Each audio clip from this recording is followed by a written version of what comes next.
Hi friends, welcome to Pranida fruits. ఇంకా జామ రావడానికి ఇంకొక 2 నెలలు పడుతుంది. ఇప్పుడు ఇట్లా పూత మొగ్గ పైన ఉంది.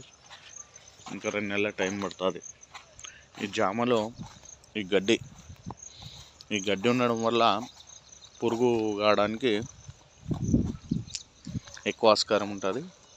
ఎప్పుడైతే ఈ గడ్డిని తగ్గిస్తామో అప్పుడే పురుగు తగ్గుతుంది. దీంట్లో ముఖ్యంగా పండుగ బాగా నష్టం చేస్తుంది జామని. ఇట్లా చూడ్డానికి పండే ఉంటుంది కానీ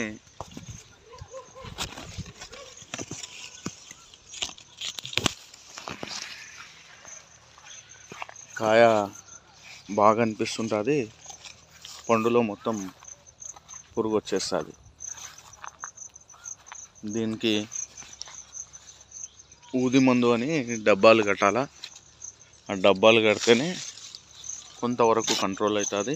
ప్లస్ మందు దీంట్లో ఇట్లా డాట్ ఉన్న దగ్గర దీనిపైన తినదు కానీ కూర్చొని విషాన్ని ఏడవడం వల్ల అందులో పురుగులు అవుతాయి. జామ రైతులు ముఖ్యంగా దీనివల్ల అత్యధికంగా లాస్ అవుతుంటారు. దీన్ని నివారించాలంటే ఒక్కటే మార్గం, ఖాళీ తోటలో గడ్డి అనేది ఎక్కువ ఉండదు. ఇంత గడ్డి ఉంటే డబుల్ అయిపోతాయి పురుగులు. ఇంకా దీన్ని ఎప్పటికప్పుడు గడ్డి నీట్గా ఉంటేనే ఏదన్నా జామ రైతులు బాగుపడతారు. కానీ లేదంటే మూల్యం చెల్లించుకోక తప్పదు. ఎన్ని మందులు పెట్టినా ఏం చేసినా ఈ గడ్డి కంట్రోల్ లేదంటే ఏమీ చేయలేము. ఇంకా పురుగును ఆపలేము. ఈ గడ్డి నివారించాలా.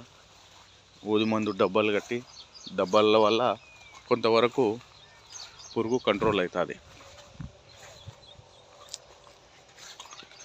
చూడ్డానికి ఎంత బాగుంది కదా. ఇట్లా ఓపెన్ చేస్తే ఇట్లా పురుగులు వచ్చేస్తాయి ఇందులో.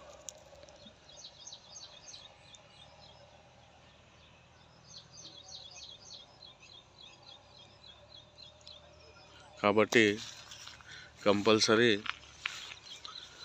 జాగ్రత్తగా ఇందులో గడ్డి తగ్గించాలా. టైం టు టైం గడ్డి తీయకపోతే పురుగులు వచ్చేస్తుంది.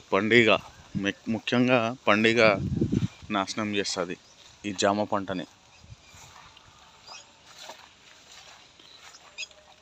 ఇది హిమాయత్ సాగర్ లేక్.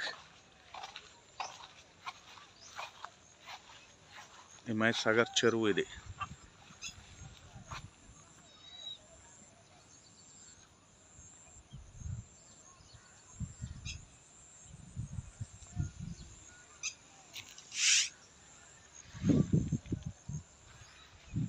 హిమాయత్ సాగర్ చెరువు బ్యాక్ సైడ్లో ఉంటుంది తోట. ఇది మామిడి చెట్లు. ఇది లోకల్ హ్యాండ్ ఫెన్స్. ఇది మామిడి చెట్టు.